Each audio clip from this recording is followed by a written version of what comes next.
बच्चे? चैप्टर का नाम है एडमिनिस्ट्रेटिव लॉ। एडमिनिस्ट्रेटिव मतलब हमारे गवर्नमेंट ऑफिशियल्स। कौन? ठीक है।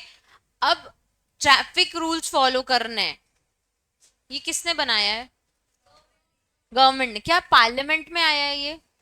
रूल्स तो पार्लियामेंट में नहीं आए। एक्ट, ट्रांसपोर्ट एक्ट जो भी है, व्हीकल मोटर एक्ट जो अपना है, वो पार्लियामेंट में आया है। हेलमेट एकदम से न्यूज आती है, हेलमेट पहनना जरूरी, ये कौन बताता है? पार्लियामेंट से आता है क्या हमको मैसेज? तो हमारे स्टेट के कोई ना कोई कलेक्टर, कोई ना कोई गवर्नमेंट ऑफिशियल्स हमको बोलते हैं कि आपको ये ट्रैफिक रूल्स फॉलो करने हैं। ठीक है। म्युनिसिपल कॉरपोरेशंस कुछ ना कुछ इंट्रोड्यूस करते हैं, आज स्कूल सारे बंद रहेंगे, कल सब छुट्टियां रहेंगी, ये वाले रोड अब नहीं खुलेगा, या फिर छोटी लाइन फाटक बंद होके अब वहां पे रोड बनेगी। ये सब किसने डिसाइड किया? म्युनिसिपल। क्या ये पार्लियामेंट से होके आया क्या? नहीं। तो ये एक एक्ट है, एडमिनिस्ट्रेटिव लॉज, जहां पे हम इन गवर्नमेंट ऑफिशियल्स को अथॉरिटी देते हैं, पार देते हैं to make such kind of rules and regulations. ठीक है। अगर आपको इन गवर्नमेंट के अगेंस्ट कोई दिक्कत है, कैसे दिक्कत होगी? जैसे ड्राइविंग लाइसेंस बनाने गए हम, ड्राइविंग लाइसेंस जब हम बनाने गए तो टेस्ट होता है। ठीक है, आपने टेस्ट दिया, एग्जाम पास किया, पर उसने फिर भी आपका लाइसेंस क्या कर दिया? रिजेक्ट कर दिया। क्या कर दिया? लाइसेंस को रिजेक्ट कर दिया। अभी आपको इसके अगेंस्ट एक्शन लेना है, तो आप इस एक्ट के थ्रू हेल्प कर सकते हो, इस एक्ट के थ्रू अपने आप को हेल्प कर सकते हो, इस एक्ट के थ्रू उनके रिजेक्शन को चैलेंज कर सकते हो। ठीक है, बेस समझना। चैप्टर का नाम क्या है? Administrative law. एडमिनिस्ट्रेटिव लॉज मतलब जो भी हमारे गवर्नमेंट ऑफिशियल्स हैं, जो भी हमारे गवर्नमेंट के ऑफिसर्स हैं, उनको हमने क्या पावर दिया है? लॉ बनाने के लिए, रूल्स बनाने के लिए। क्या पावर दिया है? लॉ बनाने के लिए, रूल्स। जो वो बोलेंगे वो लॉ बन जाता है। क्यों हम हेलमेट पहनने लगते हैं? क्योंकि हमको पेनाल्टी लगती है, फाइन लगता है, क्योंकि वो लॉ बन गया है। ठीक है। अपन ने इसके पहले वाले चैप्टर में ही पढ़ा था, लॉ की डेफिनेशन कॉन्स्टिट्यूशन ने दिया है, every ordinance, order, rule, regulation, circular, by law, सब कुछ लॉ होता है। तो इनकी कही हुई बातें भी क्या होती हैं? लॉ। इस एक्ट में हमने उनको क्या कर दिया है? पार दे दिया है। अब जब उनके पास ये पार है, तो वो तो कुछ भी रूल बना सकते हैं ना। तो उनके रूल को कोई रिव्यू करता होगा ना। कौन? हायर अथॉरिटी में कौन है? काल? पार्लियामेंट। जुडिशरी, कोर्ट्स इनके रूल्स को जज करते हैं कि इन्होंने सही बनाए हैं कि नहीं। ये लोग कई बार अपने फेवर के लिए भी बना सकते हैं ना। आज इनके बच्चों को स्कूल नहीं जाना, तो इन्होंने डिक्लेयर कर दिया कि छुट्टी, क्योंकि हमारे बच्चों को स्कूल नहीं जाना। ठीक है।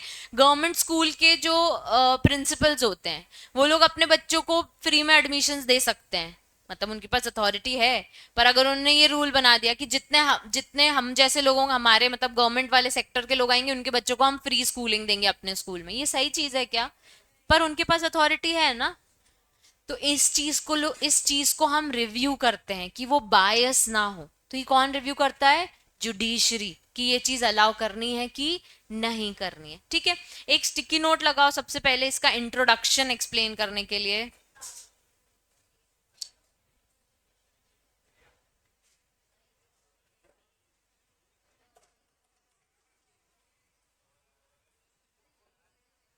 लाते ही नहीं है क्या इन लोग? खत्म हो गए? पेंसिल से कहीं पे भी लिख लो।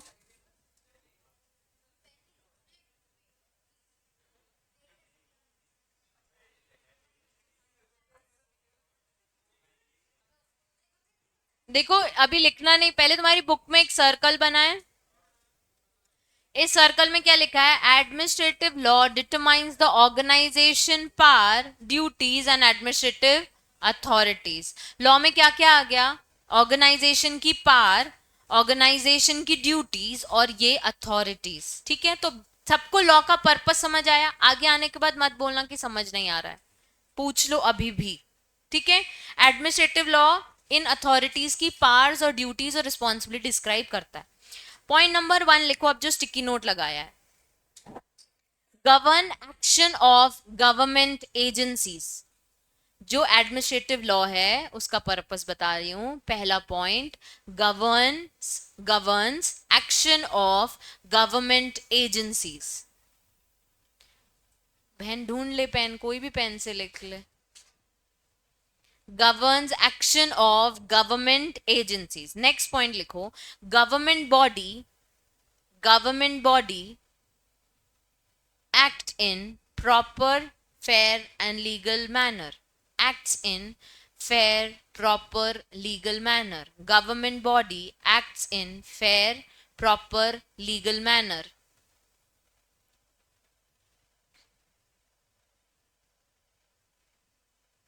नेक्स्ट पॉइंट लिखो, regulates the power of government।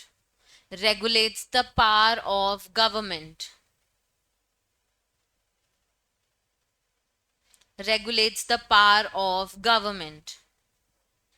Last point लिखो, rights, public rights are protected. public rights are protected and not infringed। public rights are protected and not infringed। public rights are protected and not infringed।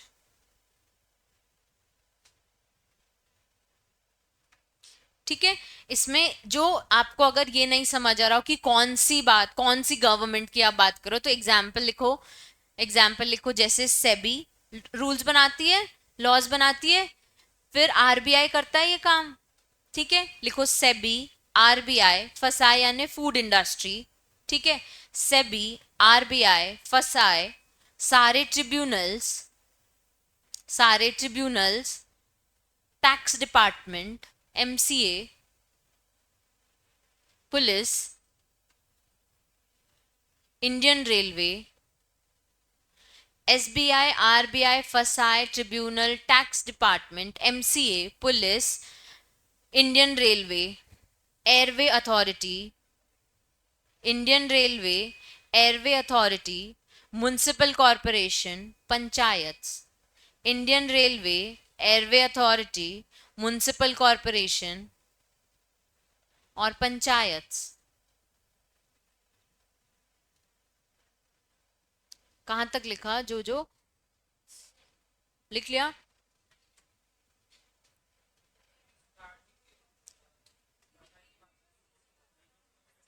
SEBI, RBI, फसाई के बाद tribunal, tax department, police, municipal corporation, ministry of finance लिखना है, लिखो, कोई बात नहीं। Few examples कि कौन कौन सी अथॉरिटीज के पास लॉ मेकिंग अथॉरिटी है और उसको हम गवर्न करते हैं इस एक्ट के थ्रू।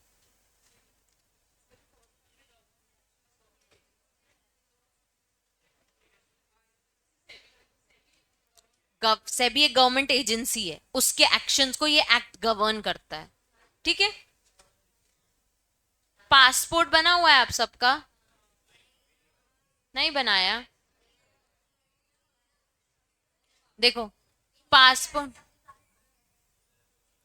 पासपोर्ट बनाने के लिए ना ये आपको एयरवे अथॉरिटी के पास जाना पड़ता है। ठीक है, अभी तो अपने पास पासपोर्ट बनाने का एक बेसिक प्रोसीजर, ऑनलाइन एप्लीकेशन देते हैं हम। ठीक है, ऑनलाइन एप्लीकेशन अप्रूव होती है तो पुलिस वेरिफिकेशन होता है। ठीक है, पुलिस वेरिफिकेशन में क्या होता है बच्चे, आपको पुलिस के थाने जाना पड़ता है। ठीक है, वो आपको इंडिविजुअली देखता है कि हाँ आप वही पर्सन हो, हाँ आपके डॉक्यूमेंट्स, आपका आधार, पैन कार्ड, आपके मार्कशीट्स वगैरह वेरीफाई करता है और फिर थोड़े बहुत ऐसे खर्चा पानी लेता है और रफा दफा करता है। ठीक है, अब जो ये वेरिफिकेशन करेगा, सब डॉक्यूमेंट सही है, आपको भी पता है, आप ओरिजिनल लेके गए थे, आपको उसने देखा, ठीक है, सब कुछ सॉर्ट हो गया, खर्चा पानी भी ले लिया, पर उसने आपका वेरिफिकेशन क्या कर दिया, रिजेक्ट कर दिया, बिना किसी रीजन के, ना ही आपको अपॉर्चुनिटी ऑफ बीइंग हर्ड मिली। ठीक है, अब ये रिजेक्शन हुआ, आप मुद्दा उठाओगे कि क्यों दिया उसने, पता है रिजेक्शन क्यों दिया, क्योंकि उसको खर्चा पानी कम लगा। क्या ये सही बात है? पर उसके पास अथॉरिटी है ना रिजेक्ट करने की। तो एडमिनिस्ट्रेटिव लॉ यही चीज को गवर्न करता है कि ये जो उसका एक्शन है, जो गलत एक्शन है, तो इसके थ्रू आप आके अपील फाइल कर सकते हो कि ये गलत एक्शन है, ये अलाउड नहीं है। ठीक है, ये सारे पर्सन लोगों ने अपना अपना पॉइंट ऑफ व्यू दिया है एडमिनिस्ट्रेटिव लॉ को लेके। ये रीड मार्क करो, केनेथ एल्बर्ट और आइवर। एक्ट बहुत छोटा सा है, बहुत सारे पॉइंट्स हैं, क्लास में याद कर लो, इजी है। ठीक है, चलो नेक्स्ट टॉपिक है need and sources of administrative law. अब ये लॉ का सोर्स क्या है, कहां से आता है ये, किसने दी इनको ये पावर, सोवरेन गवर्नमेंट ने कि आप रूल बना सकते हो, पर ये खुद ही गवर्नमेंट है ना, तो इसको कहां से आई ये पावर, इसके लीडिंग अथॉरिटीज के सीनियर अथॉरिटी से, और कुछ क्यों जरूरत पड़ी हमको इस लॉ की, गवर्न करना, तो पार्लियामेंट है ना गवर्न करने के लिए, लॉ बना, टाइम लगाती है बहुत, और डिसिप्लिन रहने के लिए। ठीक है, और हमको क्विक रेमेडी चाहिए ना, आज बारिश हो रही है, पार्लियामेंट से पास करवाएं क्या यार कि पानी बहुत भर गया है, बहुत ज्यादा ड्रेनेज हो रहा है, तो बंद कर दो स्कूल्स, हमको क्विक एक्शंस चाहिए ऐसी चीजों पे। ठीक है, तो इसके लिए हमें अपनी गवर्नमेंट को ये अथॉरिटी देनी पड़ी कि आप लॉ क्या कर सकते हो, बना सकते हो। हमारे ना 3 ऑर्गन्स हैं पूरे कंट्री के, एक लेजिस्लेटिव, कॉन्स्टिट्यूशन में देखा होगा आपने, एक एग्जीक्यूटिव और एक जुडिशरी।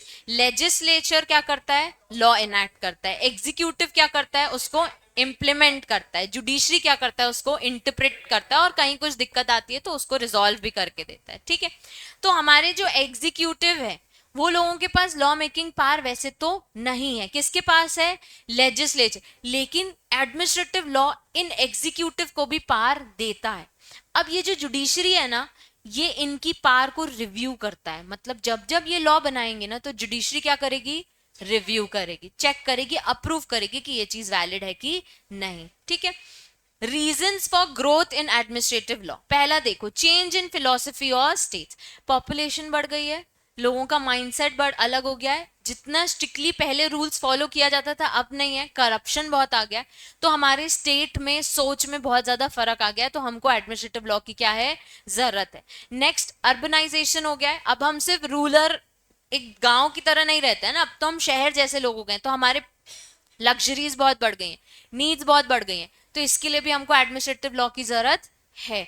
इमरजेंसी सिचुएशन, आपको मैंने एग्जांपल दिया, बारिश हो रही है, इमरजेंसी, अभी स्कूल्स बंद कराना है, तो हमको इसके लिए क्या चाहिए, एडमिनिस्ट्रेटिव लॉ चाहिए, जो क्विकली हमारे लिए एक्शन ले सके कि यार फ्लड आ सकता है, कुछ भी आ सकता है, तो तुरंत गवर्नमेंट, लाठी चार्ज पार्लियामेंट से आता है क्या, नहीं, तुरंत जरूरत पड़ती है ना, और गवर्नमेंट ऑफिशियल्स ही बताते हैं कि लाठी चार्ज करना है। ठीक है, खाइए क्या। Next, inadequacy of legislative process, क्योंकि उसने बोला बहुत टाइम लगता है, इतना एडिक्वेट नहीं है, वो एक दिन में पार्लियामेंट लॉ नहीं बना के देता, साल लेता है, उसके बाद बन के आता है लॉ, तो हमको तुरंत इमरजेंसी में कहीं कुछ चाहिए तो हमारे पास नहीं है। जुडिशियल सिस्टम भी इनएडिक्वेट है, जज से भी, अगर आप जुडिशियल प्रेसिडेंट अपन ने पढ़ा, it's a source of law, कि जज ने जो कहा वो लॉ, अब जज से कोई लॉ चाहिए तो पहले एक मैटर होना चाहिए, फिर ही जज पास करेगा कि सिचुएशन खड़ी हुई है, हियरिंग होगी, एप्लीकेशन आएगी, उसके बाद एक लॉ बनेगा, है ना। इतनी सारी टेक्निकलिटीज आ गई हैं, इतने सारे प्रिवेंटिव मेजर्स आ गए कि हमें सोर्स ऑफ, हमें एडमिनिस्ट्रेटिव लॉ की जरूरत पड़ गई है। ठीक है, अब इसके सोर्स क्या है, कॉन्स्टिट्यूशन, कॉन्स्टिट्यूशन ने क्लियरली डिफाइन कर दिया, कोई भी ऑर्डिनेंस, कोई भी ऑर्डर, कोई भी बाय लॉ, कोई भी रूल, कोई भी रेगुलेशन, कोई भी नोटिफिकेशन, कोई कस्टम, कोई यूसेज क्या होता है, लॉ होता है। तो जो गवर्नमेंट ऑफिशियल्स देते हैं, हेलमेट पहनना एक रूल है, ये क्या बन गया, लॉ बन गया, क्योंकि लॉ की डेफिनेशन में रूल वर्ड लिखा है। हाँ, एमसीए, आप कंपनी सेक्रेटरी बनोगे, एमसीए आए दिन नोटिफिकेशन देता है, आए दिन सर्कुलर भेजता है कि अब कंपनी को ये फॉर्म भरना है, अब वाली कंपनीज को ये फॉर्म भरना है, पहले सीएसआर को लेके कुछ नहीं था, अब बोल दिया सीएसआर वालों को इस चीज की रिपोर्टिंग करनी है, फिर केवाईसी फाइल करना है, ये फाइल करना है, आए दिन कुछ ना कुछ नोटिफिकेशन आते हैं। एमसीए क्या है, गवर्नमेंट डिपार्टमेंट है, उसने जो बोला वो क्या बन गया, लॉ बन गया। क्या हम सबको आफ्टर बीइंग कंपनी सेक्रेटरीज वो अपने कंपनीज के लिए कंप्लायंस करना पड़ेगा जो एमसीए बोलेगा, हम नहीं बोल सकते ना, तुमने लॉ थोड़ी बोला, क्योंकि कॉन्स्टिट्यूशन ने बोल दिया। लॉ के अंदर क्या क्या आता है बच्चे, ordinance, order, by laws, rules, regulation, notification, custom, usage, क्या है, लॉ है। ठीक है, statute formulate administrative bodies the power and function of authorities, कुछ कुछ ऐसे एक्ट्स बने हुए हैं जिसमें इन अथॉरिटीज को क्या दिए हमने, पावर दी। जैसे कंपनी लॉ, कंपनी लॉ में लिखा है ना, एनसीएलटी के पास पावर है कि वो कंपनीज के केसेस हैंडल करेगा, तो ये एनसीएलटी के पास पावर कहां से आई, कहां से आई, कंपनी लॉ से। कंपनी लॉ क्या है, एक स्टैट्यूट है। कंपनी लॉ क्या है? एक एक्ट है, एक्ट को हम स्टैट्यूट भी बोलते हैं। तो कुछ गवर्नमेंट ऑफिशियल्स को किसी ना किसी एक्ट के थ्रू ये पावर मिली है कि वो रूल, ऑर्डर, रेगुलेशन बना सकते हैं। ठीक है, नेक्स्ट पॉइंट क्या हो गया? Ordinance. Ordinance making power are given under article 123 and 213 to the president and governor respectively. तो ऐसे दो आर्टिकल जो हम कॉन्स्टिट्यूशन एक्ट में देखेंगे, कौन कौन से आर्टिकल?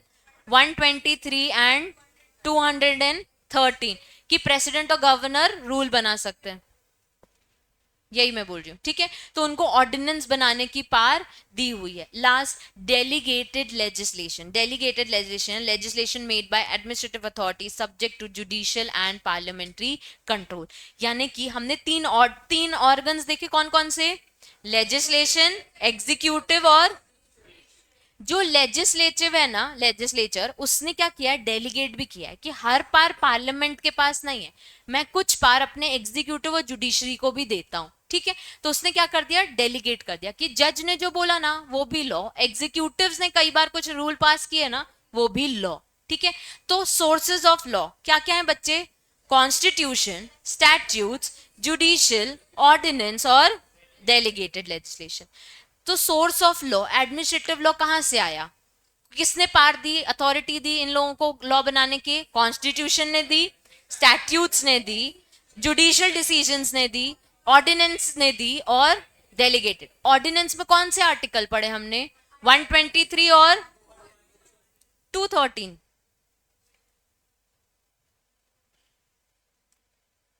अब नीड मार्क करो, modern state has 3 organs, legislative, executive and judiciary.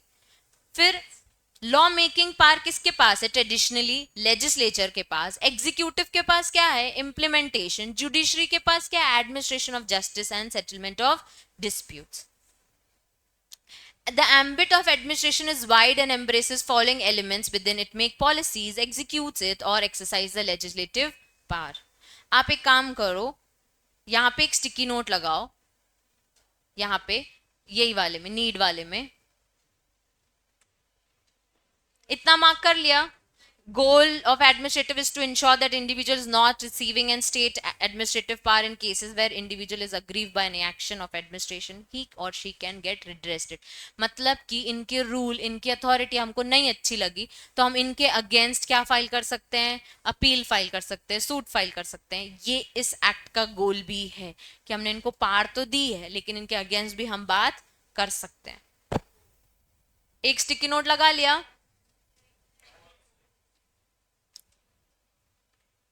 लगाया। नीड लिखो, पहला point, change in philosophy state, change in philosophy state dash towards social welfare state. Change in philosophy state towards social welfare state. Next point लिखो, urbanisation, need of proper facilities. Next लिखो, urbanisation dash need of proper facilities. Urbanisation dash need of proper facilities. Next point लिखो, emergency situation, emergency situation.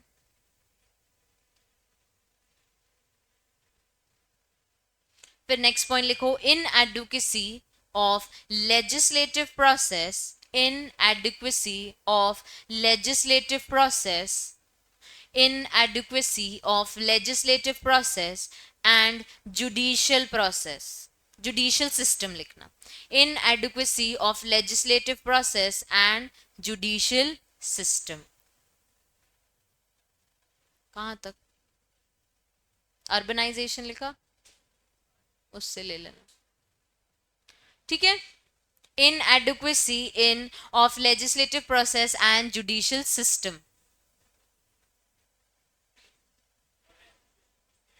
नहीं, dash करके कुछ नहीं। हाँ, proper need of proper facilities. ये few examples हैं कि क्यों हमें नीड पड़ी। ठीक है, और बाकी गोल मार्क कर लो, एडमिनिस्ट्रेटिव का गोल क्या है? टू इंश्योर कि इंडिविजुअल के साथ अगर कुछ भी गलत हो रहा हो तो वो उसे रिड्रेस कर सके। नहीं तो गवर्नमेंट हमारे साथ कुछ भी करती थी और हम किसी को भी कुछ बोल नहीं पा रहे थे, और कोर्ट में तो बहुत टाइम लगता जा रहा था। अब हम एटलीस्ट हमारे पास एक अलग से एक्ट है कि हम इनकी बातों को चैलेंज कर सकते हैं। बहुत जगह ऐसा होता है बच्चे जहां हमारी गलती होती है, पर बहुत जगह ऐसा है जहां ये खुद जानबूझ के हमारा काम नहीं करते। ऐसा आपने देखा है कि स्कूल्स में एडमिशन कराना होता है और किसी बड़े बाप की बेटी होती है तो वो पॉलिटिशियन का फोन आता है तो वो बीच सेशन में भी एडमिशन हो जाता है उस बच्चे का। तो ऐसा क्यों किया उसने? क्योंकि उसको गवर्नमेंट ऑफिशियल का फोन आया था, और गवर्नमेंट ऑफिशियल के पास ये पावर होती है। पर ये गलत है ना, तो इस चीज के अगेंस्ट हम एडमिनिस्ट्रेटिव लॉ में एक्शन ले सकते हैं। डिपेंड करता है केस टू केस, ऐसा कहीं फिक्स नहीं है कि 1 year, 6 month, 3 year, not fixed. तुरंत ही होगी ऑब्वियसली, अलग से एक्ट दिया है तो, बट ऐसा कोई टाइम में तुझे वेग स्ट्रक्चर नहीं दे सकते। चलो, सोर्सेज ऑफ लॉ क्या पढ़े थे, कहां से आया एडमिनिस्ट्रेटिव लॉ? कॉन्स्टिट्यूशन से। क्यों? क्योंकि कॉन्स्टिट्यूशन ने लॉ को डिफाइन किया। लॉ में क्या क्या बोला है उसने? Rules, regulation, ordinance, order, circular, bylaws, वो डेलीगेशन बाद में, ठीक है, और नोटिफिकेशंस। ये क्या हो गई? लॉ की डेफिनेशन। इसके बाद क्या पढ़ा बच्चे? Act and statutes. कुछ स्पेसिफिक एक्ट्स और स्टैट्यूट्स ने इनको ये पावर दे दी है कि हाँ आप लॉ बना सकते हो। फिर ordinance, administrative directions and notification, और लास्ट क्या हो गया? जुडिशियल डिसीजंस, मतलब जज के डिसीजंस। इसका फोटो खींचो।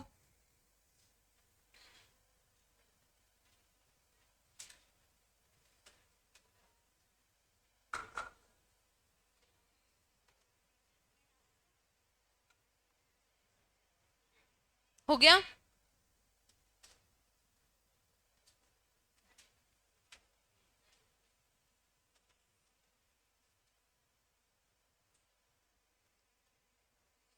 ये सबको समझ आ गए ना? ये वेरी इंपॉर्टेंट, मार्क करो। Sources of administrative law: constitution, act and statute, ordinances और जुडिशियल डिसीजन। इसमें डेलीगेटेड लेजिस्लेशन बस नहीं है, बाकी चारों हैं। ये very very important.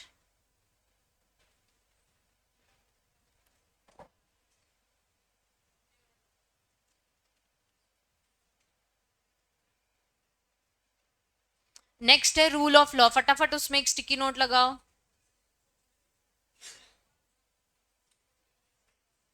Next topic है रूल ऑफ लॉ, फटाफट उसमें स्टिकी नोट लगाओ।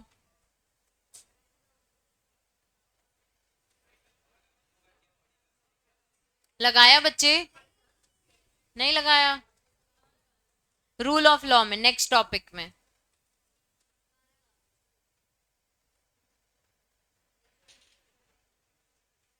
It is a principal, it is a principle developed by jurist Dicey. ये वर्ड हमको याद करना है। It is a principle developed by jurist Dicey. Dicey की spelling DICEY, DICEY। It is a principle developed by jurist Dicey. It is a principle developed by jurist Dicey, full stop. Dicey उसका नाम है, DICEY jurist का नाम है। अभी तक 4-5 jurist आपने याद किए ना? ब्रिटिश का है ना?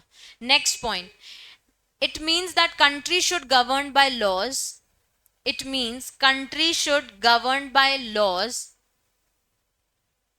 And not by personal preferences. इसमें आपको वर्ड एक याद कराना है मुझे, विम्स एंड फैंसीज। वर्ड बोलो। Whims and fancies. विम्स यानी WHIMS, और फैंसीज यानी विम्स यानी पर्सनल प्रेफरेंसेस, और फैंसीज यानी अपने इमेजिनरी, हमें अपना लॉ बनाना है तो हमें ये चीज नहीं अलाउ करनी है। ठीक है, मैंने क्या बोला?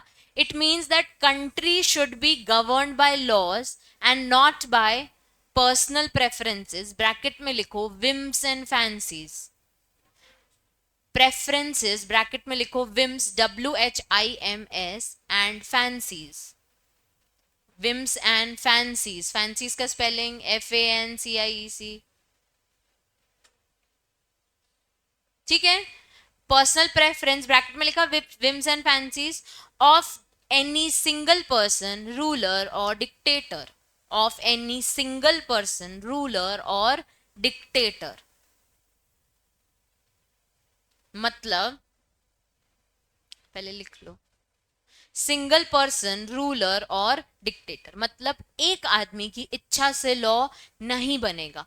हर लॉ एक पर्टिकुलर अच्छी गवर्नमेंट से आना चाहिए, ना कि एक पर्सनल इच्छा से। ठीक है, तो डाइसी ने इस चीज को ऐसा बोला कि रूल ऑफ लॉ, लॉ क्या है, सुप्रीम है। अपन ने देख लिया सोर्स ऑफ लॉ में, तो कोई चीज जो सुप्रीम है वो एक की इच्छा से नहीं आनी चाहिए, पब्लिक इंटरेस्ट से आनी चाहिए कि आज इस लॉ की जरूरत है इसलिए ये लॉ आया है। ठीक है, इतना लिखा। नेक्स्ट पॉइंट लिखो, no one is above the law, no one is above the law, no one is above the law, and every decision made by government, and every decision made by the government must follow legal rules, legal rules, must follow legal rules, instead personal choices, instead based on personal choices, instead based on personal choices. Government must follow legal rules. Every decision made by the government must follow legal rules, instead based on personal choices. उसी का ही just normal language में explanation लिखा है कि हर law legal principal से आना चाहिए, ना कि किसी पर्सनल की पर्सन की इच्छा से।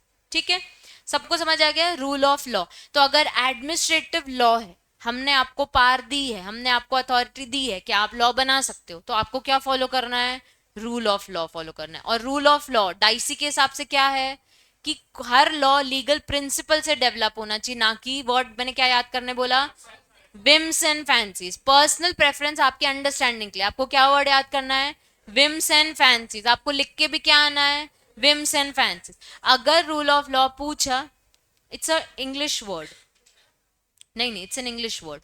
अगर आपसे रूल ऑफ लॉ पूछा तो एडमिनिस्ट्रेटिव लॉ के अंदर रूल क्या बोलता है कि डाइसी ने कहा है, जो कि एक ब्रिटिश जूरिस्ट है, कि हर लॉ किससे गवर्न होना चाहिए, लीगल प्रिंसिपल से, ना कि whims and fancies. Very good. ठीक है, Dicey based his idea on French principle ला प्रिंसिपल दे लाची। ठीक है, ला प्रिंसिपल दे लीगैलाइट, which means laws not people should guide a country. हमको एक आदमी ना चलाए, हमको लॉ चलाए। ठीक है, ये किसने बोला, डाइसी ने। ठीक है, उसके बाद फिर he believe that if government official does something wrong, the case should be handled by special court design to handle such issues. मतलब अगर गवर्नमेंट से कोई गलती होती है तो उसके लिए क्या होना चाहिए, एक स्पेशल कोर्ट होना चाहिए। किसने बोल दिया, डाइसी ने। ठीक है, इसमें ये प्रिंसिपल मार्क करो, फ्रेंच प्रिंसिपल ला प्रिंसिपल दे legality, which means principle of legality. और वहां लिखो, वहां लिखो means that law, means that law, यहां पे बच्चे यहां पे एरो बना के लिखो, means that law comma not people should lead country, या गवर्न लिख दो, should govern country. Means that law comma not people should govern country.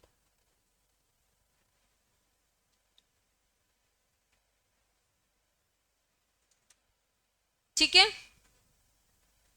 ये स्पेशल कोर्ट को मार्क करो कि अगर एक सिटीजन को कोई भी दिक्कत होगी अगेंस्ट द गवर्नमेंट तो किसके पास जाएगा, वो एक स्पेशल कोर्ट। ऐसा डाइसी कह रहा है। डाइसी ने इसको 3 प्रिंसिपल में डाला, किसको, रूल ऑफ लॉ को 3 प्रिंसिपल में। पहला क्या है, सुप्रीमेसी ऑफ लॉ। दूसरा क्या है, इक्वालिटी बिफोर लॉ। तीसरा क्या है, प्रीडोमिनेंस ऑफ लीगल स्पिरिट। मतलब कि अगर एडमिनिस्ट्रेटिव को अगर आप ये पार दे रहे हो ना, तो सबसे सुप्रीम क्या होना चाहिए, लॉ होना चाहिए, हमारे लीगल प्रिंसिपल्स होने चाहिए। नेक्स्ट क्या बोला उसने, इक्वालिटी बिफोर लॉ। ठीक है, मतलब लॉ सबके लिए क्या होना चाहिए, इक्वल। आप अपने लोगों के लिए अच्छा अच्छा लॉ बनाओ, हमारे लिए दिक्कत वाला लॉ बनाओ, ऐसा हमको नहीं चलेगा। और लास्ट क्या बोल दिया उसने, pre dominance of legal spirit, मतलब जुडिशरी का डोमिनेंस हमेशा रहना चाहिए। मैंने कहा ना, वो जो लॉ बनाते हैं वो कौन रिव्यू करता है, जज। तो ऐसा डाइसी भी कह रहा था कि जुडिशियल प्रेसिडेंट हमेशा इनके ऊपर बैठा हो। पहला पॉइंट क्या है बच्चे, सुप्रीमेसी ऑफ लॉ। दूसरा इक्वालिटी बिफोर लॉ, और तीसरा predominance of legal spirit, supremacy, यानी this means regular law should be the highest authority, equality, everyone regardless of class and position should be treated equally while making the law, और legal spirit में judicial president, previous जज decisions made by courts, this decision basis how the future case are जज। तो अगर कोई law बना रहे हो, फर्स्ट वाला है बच्चे कि सबसे ऊपर लॉ होना चाहिए, जैसे कि लॉ क्या बोलता है, एक ह्यूमन के पास राइट है रिलीजन का, ठीक है, और हमने बीइंग गवर्नमेंट अगर हमने राइट बना दिया कि जैन मंदिर में सिर्फ जैन वाले लोग आने चाहिए, लेकिन हमको कोई भी रिलीजन करने का राइट है ना, मुझे जैन मंदिर में जाना है तो मुझे अलाउड है ना, फ्रीडम है। कहां से आई है फ्रीडम? कॉन्स्टिट्यूशन से। सबसे ऊपर क्या है? कॉन्स्टिट्यूशन। लेकिन मेरी स्टेट गवर्नमेंट ने ये रूल बना दिया कि नहीं, जो जिस जात का है वो उसी मंदिर जा सकता है, वरना वो कोई और मंदिर नहीं जा सकता। ये गलत बात है ना। तो डाइसी कह रहा है कि इनको ये वाले लॉ बनाने की अथॉरिटी मत दो, इनको वही वाली अथॉरिटी जो लॉ से गवर्न होके आती है। भाई आप ऐसा लॉ ना बनाओ जो किस ऑलरेडी एग्जिस्टिंग लॉ को क्या कर दे, हार्म कर दे। ऑलरेडी हमारे लीगल प्रिंसिपल जिसको देख के हम बाकी सारे लॉ बनाते हैं, उसको आप क्या कर दो, तोड़ दो। ठीक है, तो सबसे पहले सुपरमिसी ऑफ लॉ, दूसरा इक्वालिटी ऑफ लॉ। मतलब कि आप बोलो अमीर वालों को लो इतना टैक्स, गरीब वालों को इतना टैक्स, गलत बात है कि नहीं? ठीक है, सबके लिए क्या करो, इक्वल टैक्स बनाओ। ठीक है, और last predominance of legal spirit. किसका डोमिनेंस होना चाहिए इनके ऊपर? जुडिशियल प्रेसिडेंट का। ठीक है, अब मेरे साथ एक और बार याद करो, रूल ऑफ लॉ किसने डेवलप किया? ब्रिटिश कर कौन है? यूरिस डाइसी। डाइसी ने क्या बोला, एक उसकी प्रिंसिपल है, फ्रेंच प्रिंसिपल उसने दिया, क्या है? ला प्रिंसिपल ऑफ दे लीगैलिटी, जिसका मतलब क्या है बच्चे? इंग्लिश में बोलो, means that law not people should govern the country. ऐसा किसने बोल दिया? डाइस। और अगर सिटीजन्स को दिक्कत है अगेन द एडमिनिस्ट्रेटिव, तो फिर क्या होना चाहिए इसके लिए? स्पेशल कोर्ट होना चाहिए। ठीक है, इसके आइडिया में क्या कवर हो रहा था कि हर लॉ जो कंट्री में बन रहा है वो किससे प्रिंसिपल से बने? Legal principal. बेस क्या होना चाहिए? Legal, and not what? Not whims and fancies. ठीक है, फैंटेसीज नहीं भाई, फैंसीज। ठीक है, विम्स एंड फैंसीज नहीं होने चाहिए, किसी के पर्सनल प्रेफरेंस से लॉ नहीं आना चाहिए। इसने 3 मेजर प्रिंसिपल बताए, कौन कौन से बच्चे? Supremacy of law, equality of law और फ्रीडम। अब मेरे को एक और बार बताओ, एडमिनिस्ट्रेटिव लॉ का सोर्स क्या है? वो 4, constitution, act and statutes, ordinance, notification, everything, और जुडिशियल डिसीजन। ठीक है, ये हमारे क्या हो गए? Sources of law. तो आपको एक क्वेश्चन याद हो गया। दूसरा क्वेश्चन रूल ऑफ लॉ, जिसमें डाइसी के बारे में हमको लिखना है और 3 मेजर प्रिंसिपल्स हमको एक्सप्लेन करना है। ठीक है, अब वो कह रहा है rule of law in India, evolution of rule of India can be traced by British concept. हमने ये जो इवॉल्व किया है ना, वो कहां से किया है? ब्रिटिश कॉन्सेप्ट से। ठीक है, जब हम ड्राफ्ट भी कर रहे थे ना कॉन्स्टिट्यूशन, तो हमने जो मेन हमारा कॉन्स्टिट्यूशन सबसे ऊपर रहना चाहिए, सुप्रीम होना चाहिए, ये भी हमने कहां से लिया? ब्रिटिश कॉन्सेप्ट से। इसमें हमने क्लियरली डाल दिया जो हमारे इंपॉर्टेंट पार्ट्स हैं कॉन्स्टिट्यूशन का, preamble, fundamental rights and directive principles. मतलब सुपरमिसी ऑफ लॉ, मेन चीज क्या होती है कॉन्स्टिट्यूशन में बच्चे? कॉन्स्टिट्यूशन का प्रियम्बल, कॉन्स्टिट्यूशन में हमारे फंडामेंटल राइट्स, और कॉन्स्टिट्यूशन में डायरेक्टिव प्रिंसिपल्स।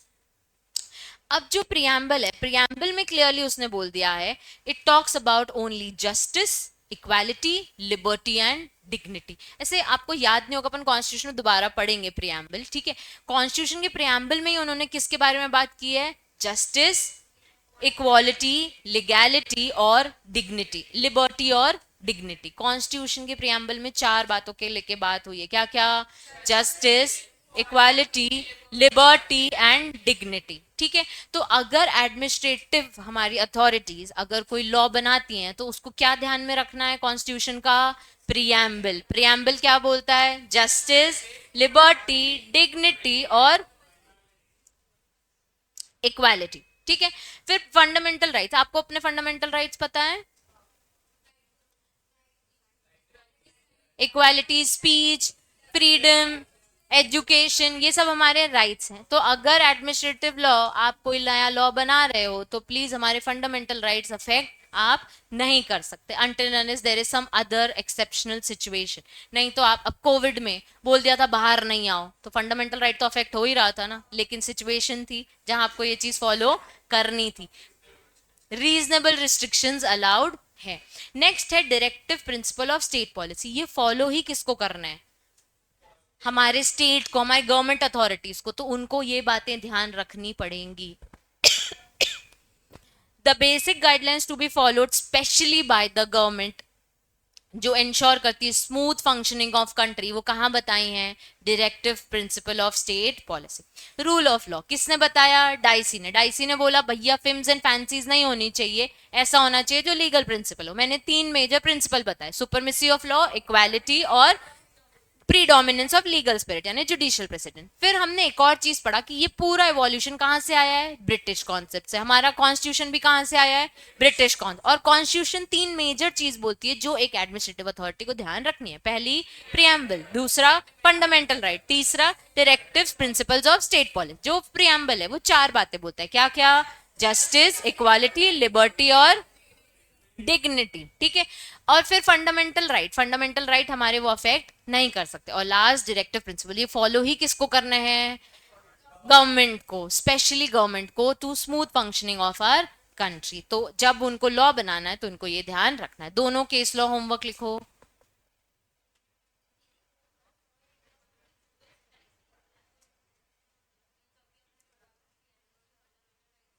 ये डाइसी का नहीं है, ये ब्रिटिश कॉन्सेप्ट है।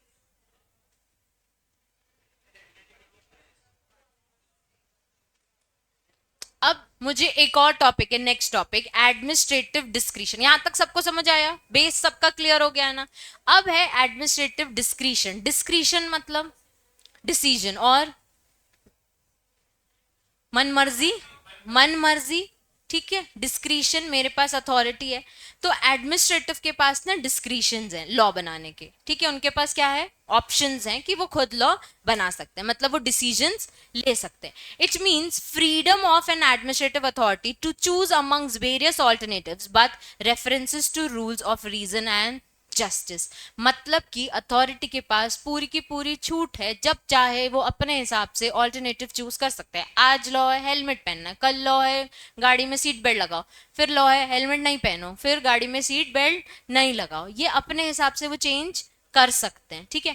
आज उनको यहाँ पे ट्रैफिक पुलिस लगानी है, आज उनको सिग्नल बंद करना है, तो ये उनके हाथ में रहता है। उनको मदन महल वाली रोड बंद करनी थी क्योंकि उनको वहां पे ब्रिज बनवानी थी, तो ये उनके हाथ में था। बन गया तो उन्होंने ओपन कर लिया, इनॉग्रेशन कर लिया, पेड़ वेड़ लगा दिए, तो ये उनके हाथ में था। ये जो इनके पास डिस्क्रिशन है, ये जो इनके पास अथॉरिटी है, ये इसकी इनके पास क्या है? फ्रीडम है। लेकिन इसमें इनको क्या फॉलो करना है? जस्टिस फॉलो करना है। क्या फॉलो करना है? जस्टिस, ना कि विम्स एंड फैंसीज। क्या फॉलो नहीं करना है? Whims and. अपने पर्सनल प्रेफरेंस के लिए रोड बंदी अलाउड नहीं है, जेन्युइन जस्टिस के लिए रोड बंदी अलाउड है, ठीक है। These are few examples for it. The exercise of discretion यानी जो इनकी इच्छा है should not be arbitrary, arbitrary यानी पर्सनल प्रेफरेंसेस, वेग यानी धुंधला नहीं होना चाहिए, फैंसीफुल इमेजिनरी नहीं होना चाहिए, बल्कि लीगल और रेगुलर होना चाहिए। ये वर्ड्स याद करो बच्चे मेरे साथ। जो डिस्क्रिशन है, personal preferences, unreasonable wishes,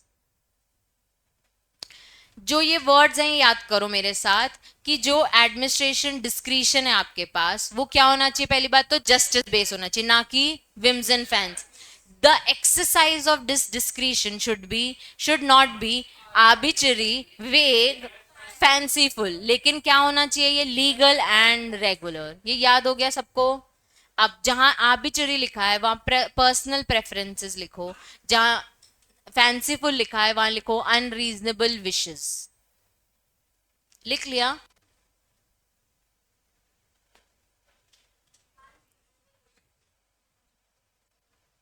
the government can not function without the exercise of some discretion by its officials. मतलब हमारी इंटायर कंट्री इन ऑफिशियल के बिना काम भी नहीं कर पाएगी। जब जब ये लॉ बनाते हैं, जब जब ये कोई रूल देते हैं, तब तब हमारी कंट्री स्मूथ फंक्शन करती, ठीक है। Administrative has become highly complicated job needing a good deal of flexibility apart from technical knowledge, expertise and know how. आपने गवर्नमेंट ऑफिसर्स को देखा है ना, बहुत सारा इंटरव्यू देते हैं, एग्जाम देते हैं, उसके बाद वो लोग ये वाले ऑफिसर्स बन पाते हैं। तो उनके पास वो टेक्निकल नॉलेज एक्सपर्टीज होगा तभी वो उस पोजीशन में बैठा है। लेकिन इसके साथ साथ हमको इनके अंदर एक रीजनेबलनेस चाहिए कि हाँ ये चीज क्या जरूरत है, हाँ इस चीज की जरूरत नहीं है, ये गलत है, ये सही है, इसका बैलेंस वो बना सके। आज की डेट में ये इतना कॉम्प्लिकेटेड है कि हमको एक ऐसा पर्सन चाहिए जो इस चीज को भी ध्यान रख सके। ठीक है, इतना सा ही टॉपिक था एडमिनिस्ट्रेटिव डिस्क्रिशन। नेक्स्ट है judicial review and other remedies. मैंने आपको क्या कहा था, जो लॉ बनाता है उसको रिव्यू कौन करता है, जुडिशरी। तो जुडिशरी अब क्या करेगा, इनके लॉ को क्या करेगा बच्चे, रिव्यू करेगा। Judiciary has played a key role in imposing restrictions on administrative discretion. मतलब तुमने अपने मन का लॉ बनाया, इसको रिस्ट्रिक्ट किसने किया, जुडिशरी ने। क्यों, क्योंकि वो रीजनेबल उनको नहीं लगा, उनको क्या लगा, वो फैंसीफुल लगा, वेग लगा, आर्बिट्ररी लगा, तो उन्होंने क्या कर दिया, उसमें रिस्ट्रिक्शंस लगा दिए।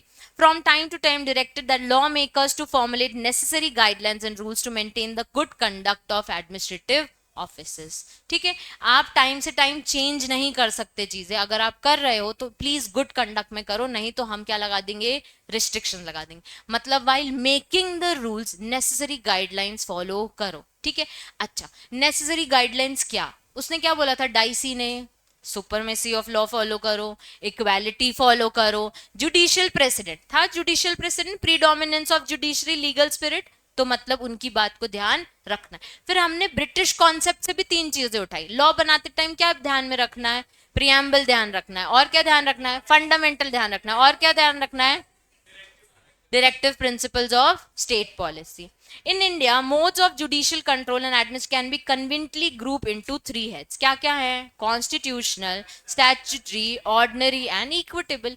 Constitutional क्या हो गया, वही preamble, fundamental right और directive principle. Statutory क्या हो गया, basic acts आपको follow करने while making the rules. मतलब कि अगर आप ट्रैफिक रूल बना रहे हो तो आपको कौन सा एक्ट फॉलो करना है, मोटर व्हीकल एक्ट। ठीक है, अगर आप सेबी हो, सेबी रूल्स बना रहे हो तो company law, state stock exchange, ये सारे आपको एक्ट्स देखने पड़ेंगे। अगर आप आरबीआई हो तो अपना एक्ट, और आरबीआई के साथ एक और मनी कंट्रोल का एक्ट है, ये सब आपको फॉलो करना है। ठीक है, ऑर्डिनरी एंड इक्विटेबल मतलब इक्वालिटी बिफोर लॉ, आपको एक जस्ट एंड इक्विटेबल प्रिंसिपल, जो अपन ने इसके जस्ट पहले good conscience principle of equity, वो फॉलो आपको करना पड़ेगा।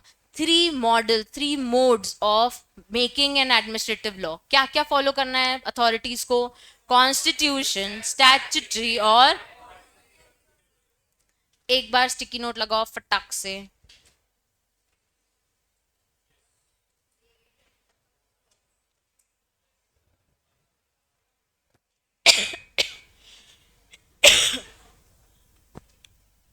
लगा दिया।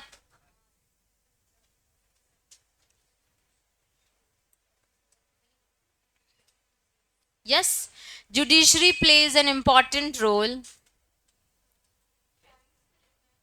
पहले एक लाइन लिख लो बस। Judiciary plays an important role in controlling the government use of power, in controlling the government use of power, comma, important role in controlling the government's use of power, in controlling the government use of power, comma, to check whether their actions, to check whether their actions are in line with constitution or not, are in line, whether their actions, whether their actions are in line with, are in line with constitution or not. If against, if against, if against, declare it void or invalid. If against, declare it void or invalid.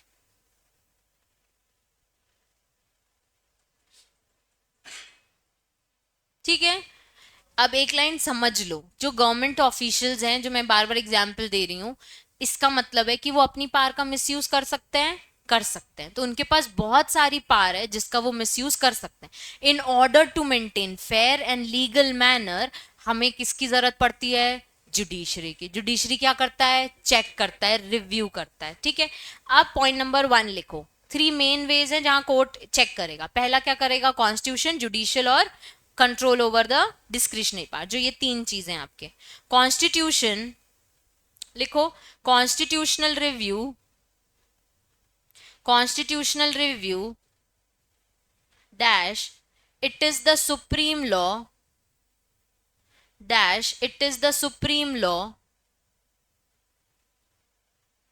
if government action does not follow the constitution, if government action does not follow the constitution,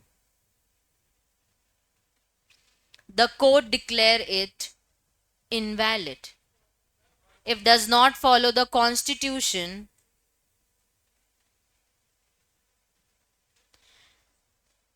the court declares it not valid.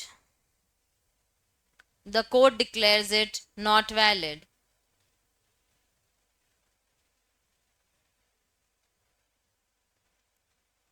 फिर लिखो judicial review,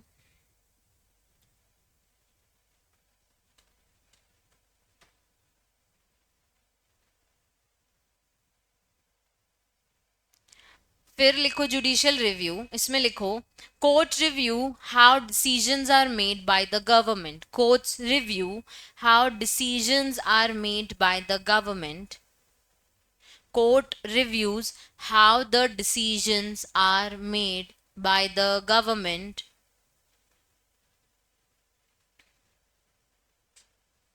Whether the process whether the process whether the process was fair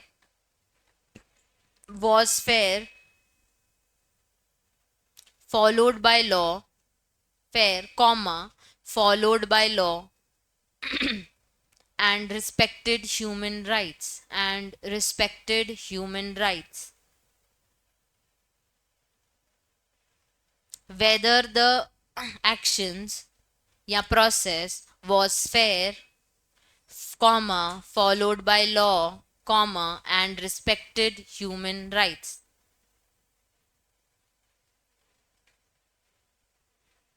एक point और, एक minute.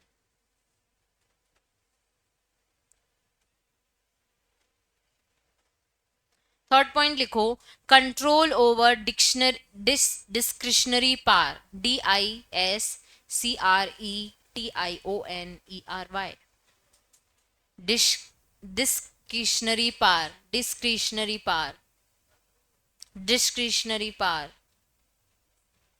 discretionary power, power. It's cool. तुम लोग happy birthday को क्या बोलते होगे? हैप्पी बर्थडे, हैप्पी बर्थडे, ये भी सुना है मैंने। जन्म दिवस और Vande Mataram, birthday, HBD।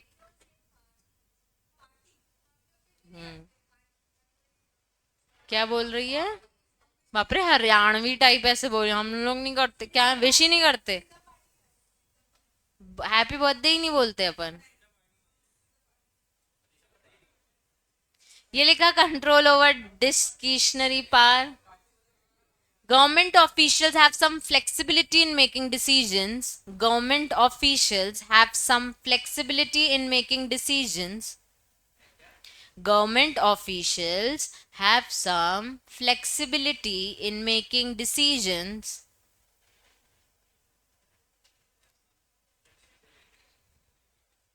In making decisions, but they can't act on personal preferences. But they can't act on personal preferences. Government officials have some flexibility in making decisions, but they can't act on personal preferences.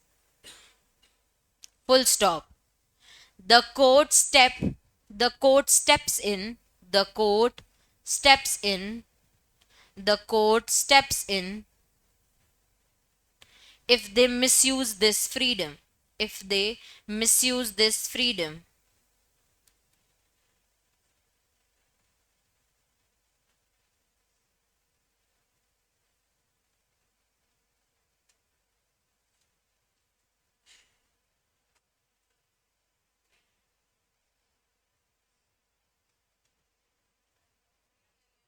हाँ, हो गया। अब आपको constitutional judicial review जो मैंने लिखवाया उससे करना है, ठीक है। जुडिशियल रिव्यू डिटेल्ड में है, देखो ये केस लॉज होमवर्क लिखो। आपको हिंदी में समझ आ रहा है जुडिशियल रिव्यू मतलब क्या करेगा? चेक करेगा, है ना। तो अब वो करता है दो स्टेजेस में ये एक्सरसाइज, ठीक है। एक स्टेज क्या है? On the stage of delegation of discretion, जब इसको हमने ये पार दी है, ठीक है। दूसरा, at the stage of exercising the administrative discretion. अपन ने एक वर्ड पढ़ा था एडमिनिस्ट्रेटिव डिस्क्रिशन, उसका मतलब क्या है?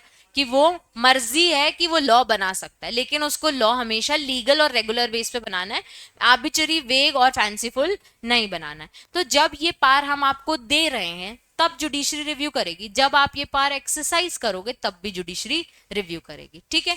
तो लॉ मेकिंग पार जब गवर्नमेंट ऑफिशियल को मिल रही है जुडिशियल रिव्यू करेगी। हाँ, जब law government official law making कर रही है, कर चुकी है, तब भी जुडिशरी रिव्यू करेगी। हाँ, ठीक है। तो हर लॉ बनते टाइम और हर ये पार मिलते टाइम आपका रिव्यू होगा। पहला है judicial review eight the stage of delegation of discretion, ठीक है। Any law can be challenge on the ground that it is violative of constitution. किसने चैलेंज किया? जज ने। जज को क्या लगा कि लॉ क्या है? कॉन्स्टिट्यूशन के अगेंस्ट है, वॉयलेटिव यानी आपने फॉलो उसको नहीं किया, ठीक है। तो कभी भी वो चैलेंज कर सकती है कि एडमिनिस्ट्रेटिव या गवर्नमेंट एजेंसीज ने लॉ क्या कॉन्स्टिट्यूशन के बेस पे नहीं बनाया। Therefore conforming the administration discretion thus can also be challenge under constitution. मतलब ये पार देते टाइम भी हम क्या कर सकते हैं? चैलेंज कर सकते हैं। फिर मार्क करो, constitution courts have often been satisfied that vague or broad statements of policy, but usually it has been so in cases where administrative discretion has been conferred in the matter relating to fundamental right। conferred यानी question किया है हमने कि आपको जो law मिल रहा है, आपको जो पार मिल रही है, लॉ मेकिंग पार, वो एज पर फंडामेंटल राइट नहीं आती है, ठीक है। आप शायद इसका वॉयलेशन कर सकते हो, तो इसमें चैलेंज कौन करेगा? कोर्ट करेगा। गवर्नमेंट एजेंसीज, सेंट्रल हो चाहे स्टेट हो, कोई भी, ठीक है। क्योंकि हमने पावर बनाने लॉ बनाने का डेलीगेशन मिला है ना आपको, डिस्क्रिशन। कॉन्स्टिट्यूशन के थ्रू आपको जो डेलीगेशन मिला है लॉ बनाने का, एनी रूल, ऑर्डिनेंस, रेगुलेशन, ये क्या है? लॉ है। तो रूल बनाने की पावर कहां से आई? डेलीगेट होके, ठीक है। तो एडमिनिस्ट्रेटिव डिस्क्रिशन में वो क्या कर रहे थे? लॉ बना रहे थे अपनी मर्जी से।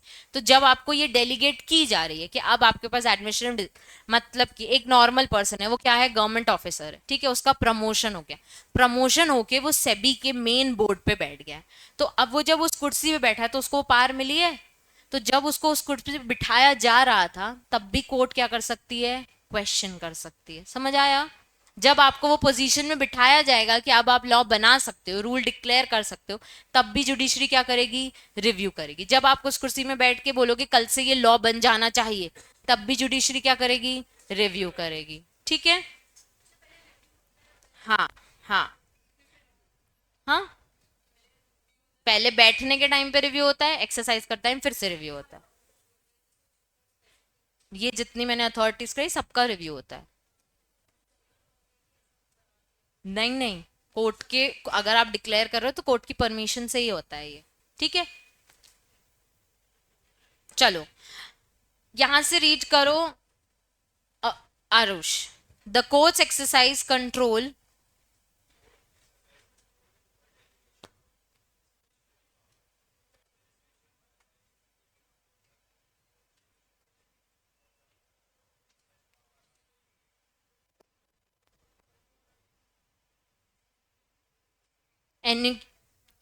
एनुशिएटेड in part 3 of Indian constitution.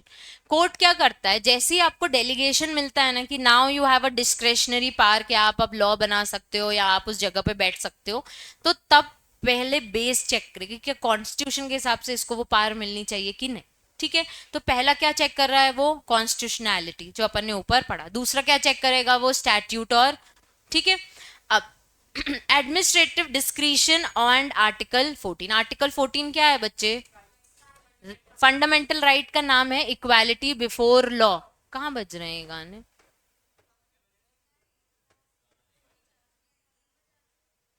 Article 14 में मार्क करो इक्वालिटी बिफोर लॉ। ये अपन ने पढ़ा, किसने बोला था इक्वालिटी बिफोर लॉ? डाइसी ने, कॉन्स्टिट्यूशन ने। डाइसी ने बोला था ना कि एडमिनिस्ट्रेटिव लॉ बनाते टाइम पहले आपको क्या देखना है? Equality before law. तो जब आप एक जगह पे बैठ रहे हो तब कोर्ट भी क्या चेक करेगा? Equality before law. तो अगर आपको वो पोजीशन मिल रही है तो वो पहले क्या देखेगा कि इक्वालिटी हो रही है कि नहीं हो रही है। जेंडर बायस, पोजीशन बायस, या फिर किसी के कॉन्टैक्ट इस वजह से तो आपको नहीं मिल रही है ना, ये वो चेक वो करेगा। ठीक है, चलो। हिमांशी रीड करना आर्टिकल 14।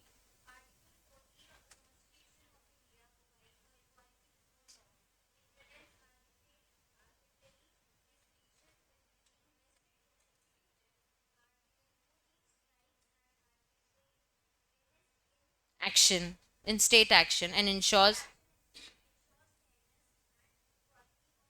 एक सेकेंड रुक जा, अब मैंने क्या बताया था? तीन ऑर्गन है, कौन कौन से? लेजिस्लेचर।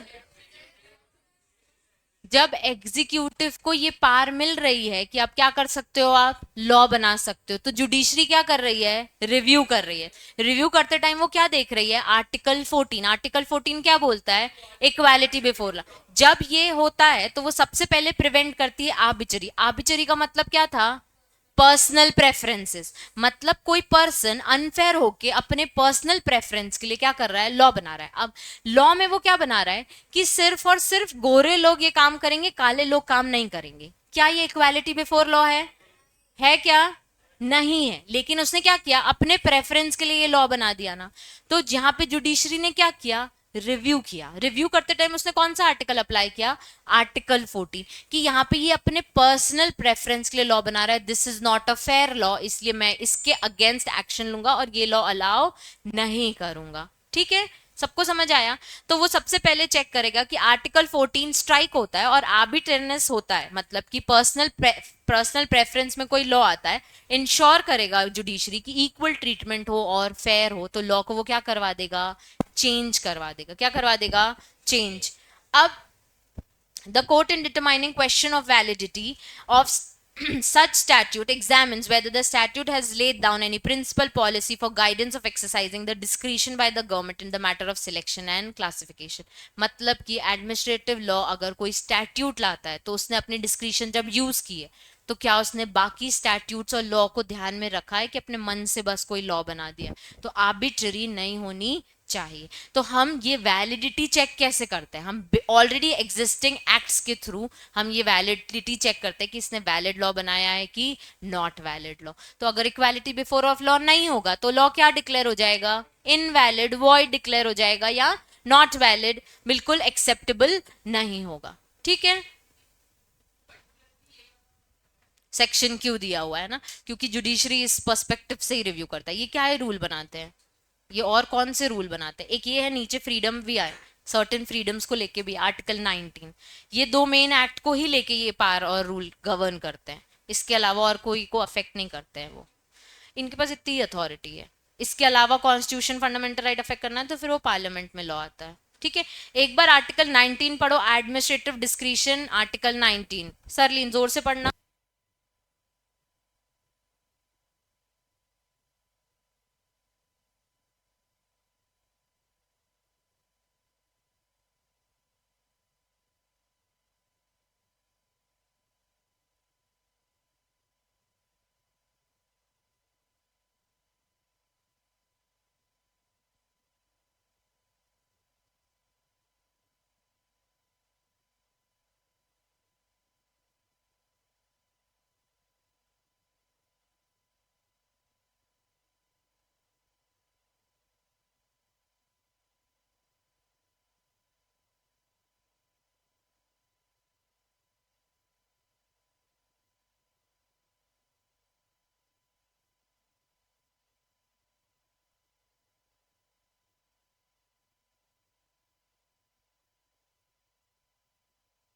झूठ बोल रहा है, क्या पढ़ा? सरलीन फिर से पढ़ो।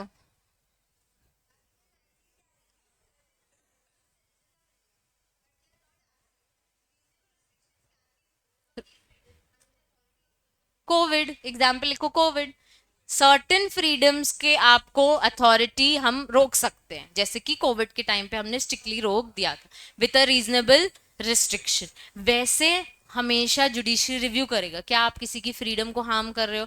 जैसे मुझे ड्राइविंग लाइसेंस लेना है, मेरी एज ये है कि हाँ मैं अब 21 अबव क्यों मैं ड्राइविंग लाइसेंस ले सकती हूँ, लेकिन वो कह रहे तुम लग तो नहीं रही हो तो तुम चली जाओ, तुमको हम लाइसेंस देंगे नहीं। ये मेरी फ्रीडम को अफेक्ट कर रहा है। जब मैं आधार कार्ड लेके आई हूँ, जब मैं बाकी डॉक्यूमेंट्स लेके आई हूँ जिसमें मेरी एज क्लियरली समझ आ रही है, मतलब I am capable of driving, पर तुम्हारी हाइट छोटी है तो तुम ड्राइविंग कैसे करो, उससे तुमको क्या करना।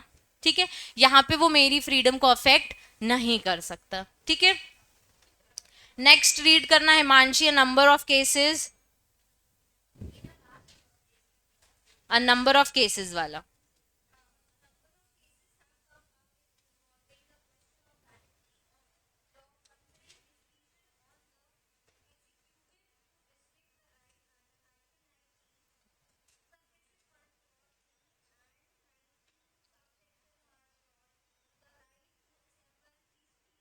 Without arms and right to settle, right to reside and settle in any party of the territory। क्या आज हम जबलपुर में रहते हैं कल गुजरात में जाके सेटल हो सकते हैं।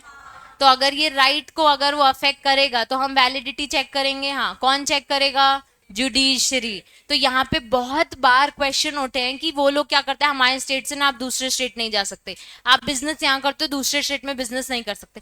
आप ये वाला फ्रीडम हमारी हार्म नहीं कर सकते। अगर आप करोगे तो जुडिशरी बैठी हुई है जो ध्यान देगी। ठीक है, in large number of cases the question as to how much the discretion can be conferred on executive to control and regulate trade and business has been raised। तो ये जो शैली ने क्वेश्चन पूछा था, why these two articles are given, only because इन लोगों की हमने पार रिस्ट्रिक्ट भी करी हुई है। आपको रूल बनाने की पार है ना, तो हर आर्टिकल को लेके आप रूल नहीं बना सकते। अब जैसे फ्रीडम को लेके रूल है, क्योंकि आप बोल दोगे कि बाहर मत निकलो, यहां मत जाओ, वहां मत जाओ, तो ये आपके पास पार है। तो ये कितनी एक्सटेंट तक है, इसको भी हमने क्वेश्चन करके जुडिशरी ने इसको भी रिस्ट्रिक्ट कर दिया कि इतने ही एक्सटेंट तक है, आपके एरिया तक ही है, हर जगह एप्लीकेबल ये नहीं होगा। ठीक है, अब जुडिशियल रिव्यू दो तरीके का होता है, at the stage of delegation of administrative description और at the stage of exercise of administrative description. Administrative description का हिंदी मतलब यही लॉ मेकिंग पार, रूल मेकिंग पार। ठीक है, जब आपको इस चीज का डेलीगेशन मिल रहा है तो जुडिशरी रिव्यू करेगा। पहला क्या, कॉन्स्टिट्यूशनल बैकग्राउंड, दूसरा आर्टिकल 14 जो क्या है, इक्वालिटी बिफोर लॉ, और दूसरा आर्टिकल 19 जो right to freedom. Right to freedom के अंदर भी दो आर्टिकल उन्होंने स्पेसिफाई किए हैं कि रीअसाइड अप हो सकते हो कि नहीं, या कहीं पे भी बिना आर्म्स के खड़े हो सकते हो कि नहीं। ठीक है, तो ये दो चीजों के राइट्स को लेके उनके पास पार है कि वो लॉ बना सकते हैं। इसके ओवर एंड अबव इनके बहुत सारे क्वेश्चंस उठे हैं फॉर वैलिडेशन, कितना लॉ बना सकते हैं, कितनी इनके पास पार है, उसके लिए जुडिशरी बैठी हुई है। ठीक है, केस लॉ होमवर्क लिखो।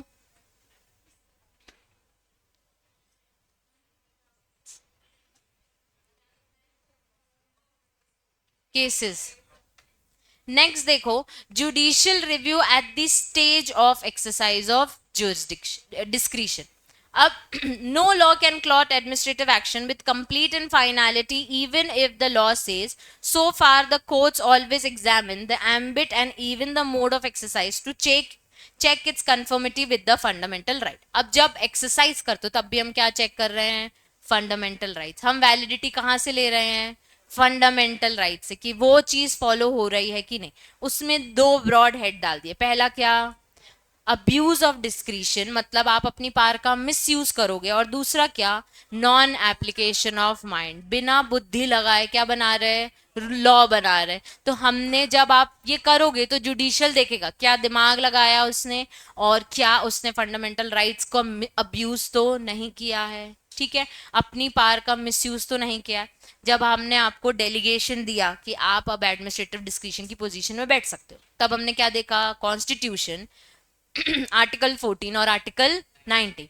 जब आप एक्सरसाइज कर रहे हो डेलीगेशन, तो एक्सरसाइज करते टाइम हमने क्या क्या देखा, अब्यूज ऑफ डिस्क्रिशन और नॉन एप्लीकेबिलिटी ऑफ माइंड। ठीक है, अब इसके अंदर पॉइंट्स है बच्चे।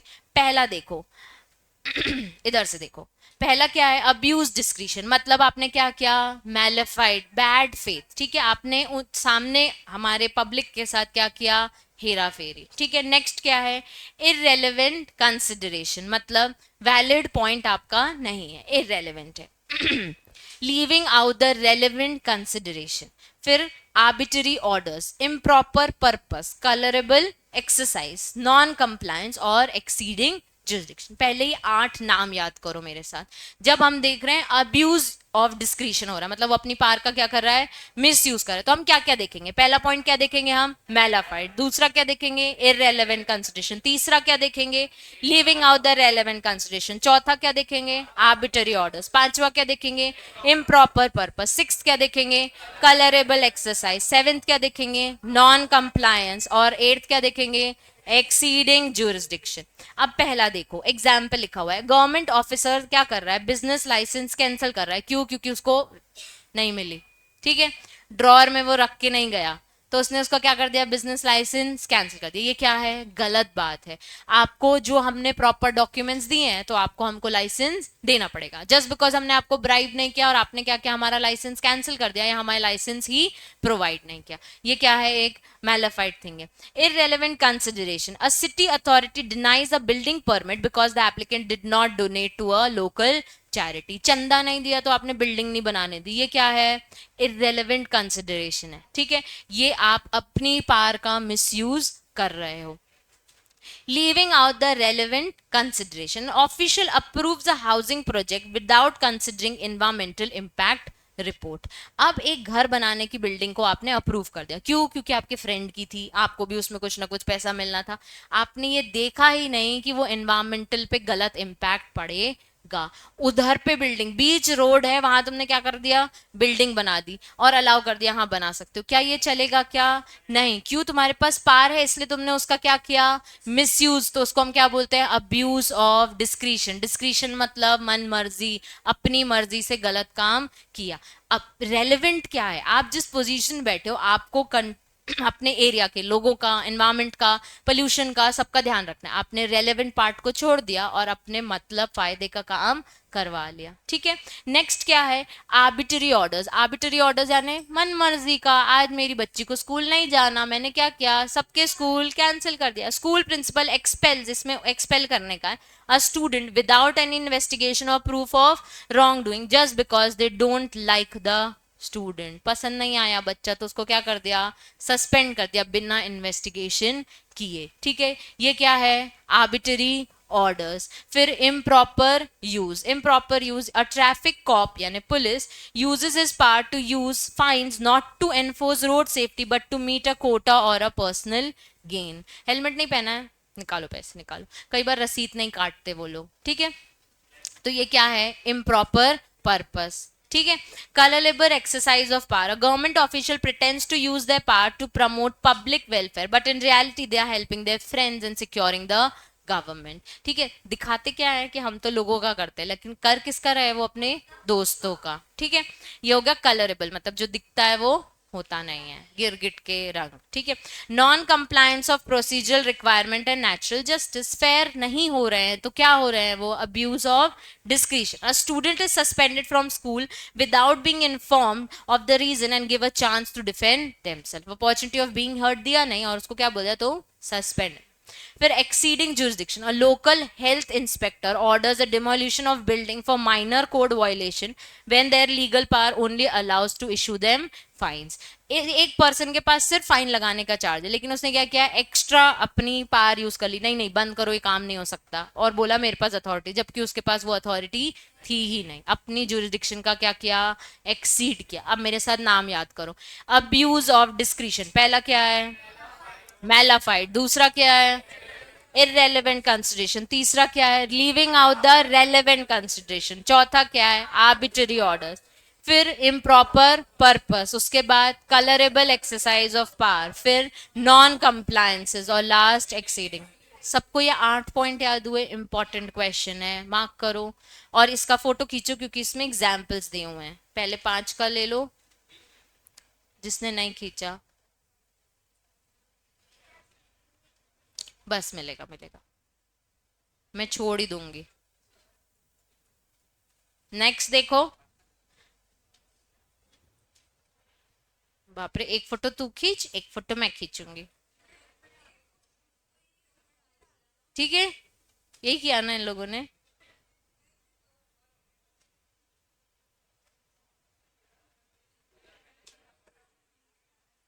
बस एक और चीज समझ लो, नॉन एप्लीकेशन ऑफ माइंड, जब उन्होंने क्या किया, दिमाग नहीं लगाया।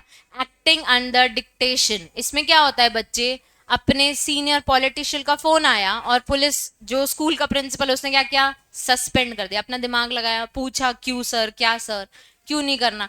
अब क्या होता है, एक पुलिस इंस्पेक्टर एक पर्सन को जेल में लेके आता है, मतलब कौन सी मूवी है यार, सिंघम। ठीक है, सिंघम ने क्या किया, गलत काम करने वाले को जेल में लेके आया, लेकिन उसके सीनियर अथॉरिटी ने उसको ऑर्डर क्या दिया, तुमको समझ नहीं आती, कलेक्टर का ऑर्डर आया, इसको हम नहीं रख सकते जेल में, होता है ना ऐसा। तो उसने, जो सीनियर ऑफिसर है, उसने क्या दिमाग लगाया कि सिंघम ने सही काम किया था? नहीं, उसने क्या काम किया, अंडर डिक्टेशन, जो उसके बड़े साहब ने बोला वो उसने काम कर दिया। तो ये क्या है, नॉन एप्लीकेशन ऑफ माइंड, मतलब तुमने सही से अपना डिस्क्रिशन यूज नहीं किया। नेक्स्ट क्या है, सेल्फ रिस्ट्रिक्शन। सेल्फ रिस्ट्रिक्शन क्या होता है बच्चे, खुद से ही अपने आप को ही रिजिड कर दिया, मेरे पास इतनी पार है यार, इससे ज्यादा नहीं है, ऐसा नहीं कर सकते, आपके पास है अथॉरिटीज, आप उसका यूज करो। A bank manager follows a rigid rule that loan request for small businesses are denied without reviewing the application. ठीक है, अब वो, भाई छोटा बिजनेस, क्या पता पैसा हो उसके पास, बिना ही देखे उसकी एप्लीकेशन, उसका लोन क्या कर दिया, रिजेक्ट कर दिया। और लास्ट है एक्टिंग मैकेनिकली और without due care. A government officer automatically rejects application for building purpose without checking the application meeting requirements. कि सारी रिक्वायरमेंट्स वो फुलफिल कर रही थी, बिना चेक किए उसने क्या कर दिया, रिजेक्ट कर दिया। कोई मतलब, आज मन नहीं है, भाड़ में जाओ, आज मैं तुम्हारी बिल्डिंग अप्रूव नहीं करूंगा। ठीक है, फोटो खींचो।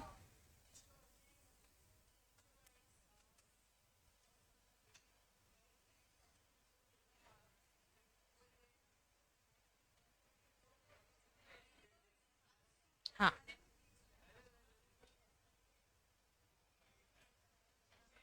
डन। अब स्टैट्यूटरी, तीन पढ़े थे, कॉन्स्टिट्यूशनल, स्टैट्यूटरी और ऑर्डिनरी और इक्विटेबल। कॉन्स्टिट्यूशनल में क्या आ गया, विथ डिस्क्रिशन, मतलब पहला डेलीगेशन ऑफ डिस्क्रिशन और एक्सरसाइज ऑफ डिस्क्रिशन। स्टैट्यूटरी में क्या आ गया, स्टैट्यूटरी अपील्स और रेफरेंस टू हाई कोर्ट और स्टेटमेंट केसेस। आपको मैंने कहा था ना, कभी भी गलत लगेगा तो कौन रिव्यू करेगा, जुडिशरी। और आपको दिक्कत लगी तो आप अपील कर सकते हो, तो आप स्टैट्यूटरी अपील कर सकते हो टू हाई कोर्ट या फिर सुप्रीम कोर्ट। ऐसा ही रेफरेंस भी दे सकते हो हाई कोर्ट को कि ऐसा ऐसा स्टेटमेंट पास हुआ है। फिर ऑर्डिनरी और इक्विटेबल में injunction, prohibitory injunction, interlocutory injunction, perpetual injunction, mandatory injunction, और बस। ये अपन ने इंजंक्शन एक बार जो पढ़ा है ना, सेम वैसा ही लिखा है। ठीक है, इसको होमवर्क लिखो, इंजंक्शन वाले पार्ट को। मतलब कि इनके एक्शंस को हम रोक भी सकते हैं कि ऐसा लॉ वो ना बनाए। और लास्ट है डिक्लेरेटरी एक्शन। डिक्लेरेटरी डिक्री क्या था बच्चे, पहले से ही हम क्या कर रहे थे, डिक्लेयर करा दे कि ये प्रॉपर्टी किसकी है, मेरी है। ये क्यों करा रहे थे, ताकि आगे जाके हम पे कोई सूट ना है। वैसा ही क्या होता है डिक्लेरेटरी एक्शन, हमको पता है कि गवर्नमेंट ऐसा लॉ बनाने वाली है जी। हाँ, इसमें क्या होता है, हमको ऐसा डाउट होता है कि गवर्नमेंट ऐसा लॉ लेके आएगी, तो हम पहले से ही क्या करते हैं, अपना एक्शन डिक्लेयर करा देते हैं। ठीक है, फॉर एग्जाम्पल कि अगर मुझे लग रहा है कि यार परसों छुट्टी कर देगी पर मुझे क्लास लगानी है, तो मैंने क्या कर दिया, कोर्ट जाके डिक्लेयर करा दिया कि ये अलाउड नहीं है। नहीं, कल तो नहीं है, ये मैंने डिक्लेयर करा दिया है, डिक्लेरेटरी एक्शन मैंने वहां से ले लिया। ई, ई, चलो बाकी का हम कल पढ़ेंगे। हेड डाउन करो, सो जाओ सब, 10 मिनट में लाइट भी बंद कर देना।